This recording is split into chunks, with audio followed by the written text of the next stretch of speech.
Greetings, Boogie fans! Michael here, and both the Pokemon world and the real world have gyms, but these gyms serve very different purposes. Pokemon world gyms are made for testing your battling skills, while real world gyms are made for contracting scoliosis. But what if they had the same purpose? Today, I'm gonna be going through every single Pokemon gym and determining how good of a place it would be to get some exercise. I'll be giving each gym a ranking from 1 to 5 stars. 1 star means you should actively avoid working out in that gym because it's a threat to your safety. 2 stars means the gym is safe, but it would be difficult to get a good workout in. 3 stars means you could exercise there, but it lacks equipment, so it's as if you're working out from home. 4 stars means the gym is just as good as a real world gym, and 5 stars means it is better than a real world gym. At the end of the video, once I've given a star ranking to all of the gyms, I'll rank the top 5. We'll progress in order, so let's start with the Kanto gyms, the first being the Pewter Gym. In most of its appearances, the Pewter Gym is a maze of rocks. There's room to move, but not much, and the rocks don't appear to be large enough to do any proper climbing work. It's not overtly dangerous though, so the Pewter Gym gets 2 stars. The Cerulean Gym's ranking depends on the game. In Heart Gold and Soul Silver, it's a pretty basic lap pool, which is great. Swimming is a fantastic full body exercise, and this version of the gym gives you a place to do it. This means it's a 4-star gym, as good as a real world lap pool. Unfortunately though, all its other appearances have a walkway over the water, getting in the way of actual lap swimming. These versions get 2 stars since there's barely any room to do anything. Next is the Vermilion Gym. This gym would get 2 stars due to the open area being blocked by trash cans, but it's down to 1 star due to the open active lightning bolts right near where you'd be walking. For a more in-depth discussion of how dangerous the gyms are, check out my ranking every gym by how deadly it is video. The Celadon Gym is another one that gets different rankings depending on the game. In the first 3 generations, there are some open areas to do some bodyweight exercises, essentially like working out in a park. This earns it 3 stars. However, in Heart Gold and Soul Silver and Let's Go, it becomes a much tighter maze without much room to maneuver, dropping its rating to 2 stars. The Fuchsia Gym gets 2 stars. It's a maze of invisible walls everywhere, so you're super limited to where you could work out in. Even if you found a spot where you can maybe do some high knees in place, if you drift to the side, you're gonna smack into a wall you can't even see. Ha! It is I, Grunty Boy. What is it today? I have decided to become a voice actor thanks to the sponsor of this video, Cookie Run Kingdom. Wait, what? We've talked about Cookie Run Kingdom before. It's a super fun RPG where you can fight your way through exciting and colorful levels, then come back and build up your kingdom and power up your cookies. It's really fun exploring the world of Earthbread through missions, learning the secrets to Cookie Kind's existence, and collecting new cookies from the Gacha feature. But what does that have anything to do with voice acting? Everything, you ignorant fool! Okay, a little aggressive. Cookie Run Kingdom just added English voice acting for 60 plus characters, and it makes the experience even better than it already was. Lightning strike! The cast is amazingly star-studded too. Oh my gosh, you're right. Jeremy Shada, the voice of Finn from Adventure Time, Lily Pichu, Inquisitor Master, Yuri Lowenthal. They got Spider-Man? That's what I'm saying. I want to be a voice actor like them because it is very cool. All right then, how about we test your skills? Try saying, be sure to download Cookie Run Kingdom using my special link in the description below, but saying it like you're a 10,000-pound dragon. Be sure to download Cookie Run Kingdom using my special link in the description below. Wow, that was amazing. Thank you. But it seems I've already thrown out my voice. So I'm gonna go rest for a little while and play some Cookie Run Kingdom. Try to get the new cookie, Twizzly Cookie. She's an intergalactic time-traveling thief, which is right up my alley. Or at least the thief part is. I gotta go. Anyways, ta-ta! Anyways, thanks so much to Cookie Run Kingdom for sponsoring this video, but now let's get back to it. The Saffron Gym is essentially just a bunch of rooms with teleporting pads, with the exception of the Let's Go version, which is a bunch of rooftops. Don't ask me how they got a whole city inside of a building. We're just... doesn't make any sense. While these rooms offer no equipment, there is ample room to move around, earning a rank of 3 stars. Just don't step on a warp panel by accident. The Cinnabar Gym has had more variations in appearance than any other Kanto gym, so each format will have to be ranked separately. The Gen 1 and 3 versions get 3 stars, since like the Saffron Gym, the rooms are large enough to do some bodyweight work or maybe yoga. The Gens 2 and 4 versions get 2 stars for being in caves with little space to maneuver. The Gen 7 version also gets 2 stars, but that's due to it being crowded with chairs and a stage. Finally for Kanto is the Viridian Gym. The Gen 1 and 3 versions get 3 stars, since while there are cumbersome spin arrow tiles and narrow hallways, both have a sizable room in the middle, requiring no arrow panels to access. The Gen 2 version is only 2 stars though, since the largest space is made smaller by the statues in the way. The Gens 4 and 7 versions get 2 stars as well, due to having no open areas without arrow panels. Those segments at the top of the Gen 4 version can't actually even be reached. And now we move on to Johto. The Violet Gym is 1 star, due to the narrow walkways one could easily fall off of, a fall that would certainly kill you since unlike the bird Pokemon there, you can't fly. Speaking of flying, if you would like to join Team Sky, you can get a shirt at mnjtvmerch.com, but only for like less than 48 hours as of posting this video. If you want one, you gotta get it now. Next is the Azalea Gym. In Gen 2, it's a 2-star gym, the largest space having a tree in the middle of it. In Gen 4 though, it only gets 1 star due to the seemingly bottomless pits one could fall into. The Goldenrod Gym is next, and both versions get 2 stars.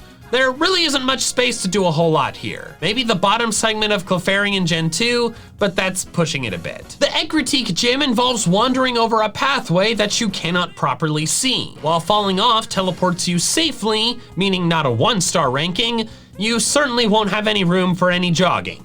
2 stars. The Cianwood Gym depends on the generation. In Gen 2, it gets 2 stars due to having limited space and actual rocks in the way. I'm giving the Gen 4 version 3 stars though. While its walkways are thin and it's certainly not as good as a real world gym, I think a decent safe workout could be made by climbing the little cliffs. The Olivine Gym gets 3 stars. It's basically just one long walkway that you could do sprints back and forth on. Not great, but not awful. The Mahogany Gym is an ice puzzle, and both versions get 1 star. Even if you brought ice skates, you'd almost certainly crash into the wall or trip on the solid floor. If they were large open areas like an ice rink, I'd give it 4 stars, but in their current state, they're too cramped, which means way too dangerous. Finally for Johto is the Blackthorn Gym. This is clearly 1 star. There's lava everywhere. You would just die. Next, we move on to Hoenn, starting with the Rustboro Gym. In Ruby and Sapphire, there's a large open walkway in the center, allowing for a 3-star ranking, like the Olivine Gym. In the other games, though, it's way too maze-like and hard to navigate,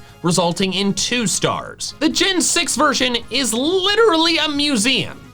You should not be doing high knees near priceless artifacts. Next, we move on to the Dewford Gym. Both Gen 3 versions are 2 stars. Even once you get the lights on, they're entirely narrow hallways. I am not exercising there. But when you move to Gen 6, it's a literal gym. Treadmills, dumbbells, stationary cycles, even a proper locker room. An excellent place for enjoying a glass of Sham Gains. Now, I do have to acknowledge that it does start out dark, it is wildly disorganized, and there's random treadmills in the floor, so I wouldn't pay for a membership. But Brawly's room is nice and spacious, and it's better than virtually every other gym in Pokemon, so I'm giving it 4 stars. The Mauville Gym is an easy 1-star rating. There's open lightning bolts everywhere. You are guaranteed electrocution, much like you're guaranteed entertainment if you subscribe to my channel.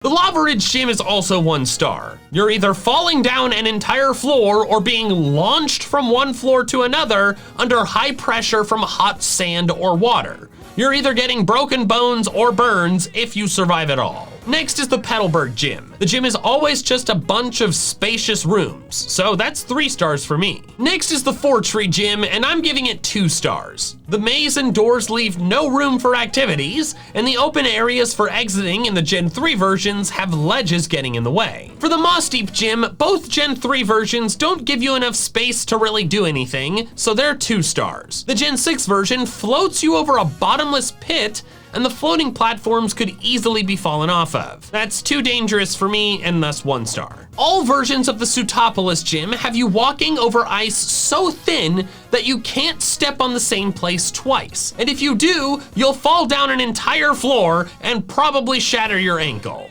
Definitely a 1-star place. Moving to Sinnoh, the Orberg gym gets 2 stars. While you could do some stair climbing exercises, that's really all you have room to do. The Eterna gyms are 2 stars as well. The Diamond and Pearl one is just trees jam-packed together, while the Platinum version has all its space taken up by the Flower Clock. The Hearthome gym is different though. While the Platinum version is just a bunch of dark mazes with statues everywhere, clearly 2 stars, the Diamond and Pearl version has multiple areas and rooms where you could easily get some exercise in. This version gets 3 stars. The Diamond and Pearl Veilstone gym gets 2 stars. There's a little room at the front, but not much, and the rest is filled with sliding walls and weird pits. The Platinum version though, mwah! It's a boxing gym, just like a real-world boxing gym. I mean, this one is a crappy one. There's piles of tires everywhere. The punching bags are for some reason on dangerous rails, and there's literal holes in the floor, but I'm sure there are worse boxing gyms in the real world, so it gets 4 stars. The Pastoria gym gets 2 stars. The changing water levels and uneven floor prevent you from getting any decent lap swimming in. The Canalave gym is certainly 1 star. Fast-moving platforms, many stories up with no guardrails, is an absolutely obscene safety hazard. Snowpoint is also 1 star. Slipping down sloped ice into person-sized snowballs is guaranteed injury. Sunny Shore is 1 star as well. Open machinery and open lightning bolts? No thank you. Now we move on to Unova. The Striaton gym is a restaurant, but it's one with multiple large open spaces. I'm ranking it 3 stars because of this. The Nacrene gym is a library. I don't think they'd appreciate you working out there, but there seems to be room to do so. 3 stars. The Aspertia gym is a big open court, large enough for 2 Pokemon battlefields. This may seem like a 3-star ranking, but I'm actually giving this 4 stars. Most 3 stars have at least 1 room that's good enough for some solo exercise, but the Aspertia gym has far more space than a single room. You can run sprints, play some flag football, or so much more. Gyms like the Aspertia gym, which have so much room that you could basically play any sport you wanted to out there, function the same as the fields at a rec center. And a rec center is a place to get exercise. So to me, if the field is big enough to play soccer or football, then it's 4 stars. The Furbank gym is 2 stars. It is a dirty concert hall basement with tables and chairs strewn about. There's not much room for anything, unless of course you're crowded in for a concert, which I guess would be kind of exercise, but not really exercise that you'd want. Just to be getting everybody sweat all over you, no thank you. The Castelia gym is 1 star for both versions. The honey could suffocate you if your head gets stuck in it, and the spiderweb tubes move you so fast that you're likely to get hurt and maybe even fall off the platforms. The Black 2 White 2 version does have Berg's room at the end, but it's dangerous to get there and there's paint all over the floor. Who would want to work out in that? Aside from like a one-time, like, oh, it's a fun party type thing, but like, not all the time. The Nimbasa gym is 1 star in black and white, due to the platforms without guardrails and the roller coasters without safety straps. The Black 2 and White 2 version is 2 stars though, because while the runway could let you do some sprints up and down it, it's very narrow and would be easy to fall off of. The Driftvale gym also depends on the version. The black and white version is an easy 1 star. You're walking over very thin platforms over an extremely deep pit with little to no protection from falling. The Black 2 White 2 version is safer since there's no fall risk, but it's dark, and the platforms aren't that big, so a workout would not be practical. 2 stars. Both versions of the Mistralton gym are very much 1 star. Whether you're being fired into walls by cannons or blown into walls by hurricane force winds, you're not getting out of there unscathed. The Osiris gym might have reached 4-star status for being a good ice skating rink, at least in the first room,